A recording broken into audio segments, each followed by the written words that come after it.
السلام عليكم ورحمة الله. الحمد لله والصلاة والسلام على رسول الله وبعد. وعن أبي هريرة رضي الله عنه قال رسول الله صلى الله عليه وسلم. The Messenger of Allah said, إذا مات ابن آدم انقطع عمله إلا من ثلاث. That when the child of Adam dies, all of his deeds will cease except three types of categories. Sadaqah Jariyah. First is a continuous charity, meaning a charity that you've given and it keeps on giving and benefiting people, so it remains continuous even as reward for you. أو علم ينتفع به, or knowledge which will be sought for benefit. أو ولد صالح يدعو له, or a righteous child that will continue praying for that person. رواه Muslim. This hadith is in Muslim. So we've seen this hadith before, and Imam al-Nawawi puts in the chapter of knowledge, Kitabul Ilm, because of the second category. So oftentimes we focus on the first category. We say Sadaqah Jariyah is continuous charity, something that you give.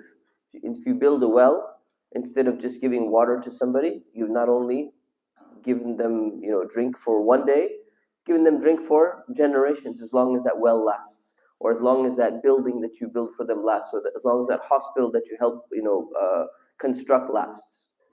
But if we look at it from the other perspective, the second one is another category, not just of wealth, but it's knowledge. And what type of knowledge is going to be a continuous charity? So on the one hand, yesterday we talked about how knowledge multiplies when you spread it. So when you teach knowledge to somebody else, it multiplies. But on the flip side, knowledge is going to multiply the most if you teach it to the right people in the right way, that they're going to be motivated to continue teaching it to other people as well. And that makes a big difference, because if you want your sadaqah, if you want any type of thing that you're giving and you want it to continue, you can teach anybody and they've learned something, and alhamdulillah, you get reward for that. But if you specifically teach it to those who are motivated and energized and have enough care and concern to make sure they're going to go and teach it to other people, not only in their lifetime, right? Not only immediately, but they're going to pass it off to people who will pass it off to people, and the generations continue. That is the most important thing. And if you look at, sometimes you never know who that's going to be. So there's two things I'll mention here before continuing or finishing. It was a Native American tribe. I forgot their name, one of them. They used to have this saying.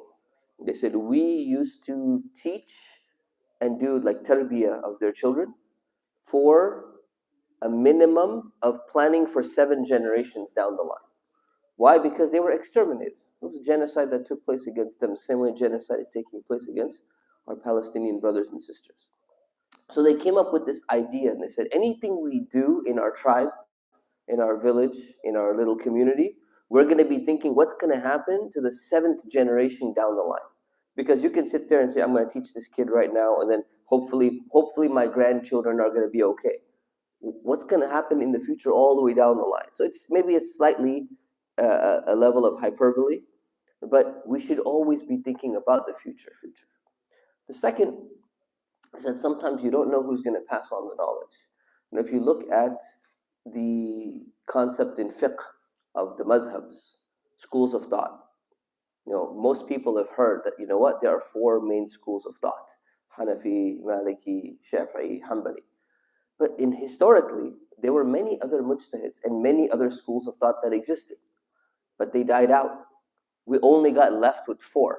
And in fact, in Islamic Spain, one of the Imam Ibn Abdul Bar, he wrote a book about, there's 3 imams. He didn't even consider Imam Ahmad to be a madhab in and of it. He's a mujtahid, muhaddith, but he was not considered to be a madhab at the time until it was codified by later scholars like Ibn Rajab, Hanbali, and stuff like that.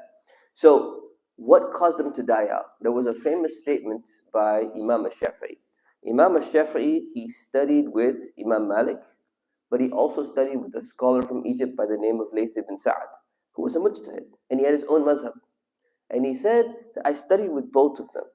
And he said, Layth ibn Sa'ad was way more knowledgeable than Malik, but his school died out. Why did his school die out? Because he didn't have the students like Imam Malik had. Because Imam Malik's students they spread his madhab across the board. Imam Abu Hanifa's students got into the government position of Judge Abu Yusuf, spread the position, spread the school. Other people spread the school. Sometimes you'll have a teacher, amazing teacher, massive knowledge, but the students weren't able to do that same Sadaqah Jariyah and pass on the school and pass on the opinions and make it, digestible for the people or whatever it may be. And Allah subhanahu wa ta'ala has His own wisdom in that, of course. So when we think about this idea of ilmun yuntafa'u bih, that we leave behind knowledge that people are going to benefit from, on the one hand we should teach, on the one hand we should also put more emphasis in people who are more likely to carry it on so that we get more reward for ourselves as well. May Allah subhanahu wa ta'ala grant us this. Ameen wa sallallahu ala sayyidina Muhammad wa ala alihi wa sahbihi wa sallam. Assalamu alaikum.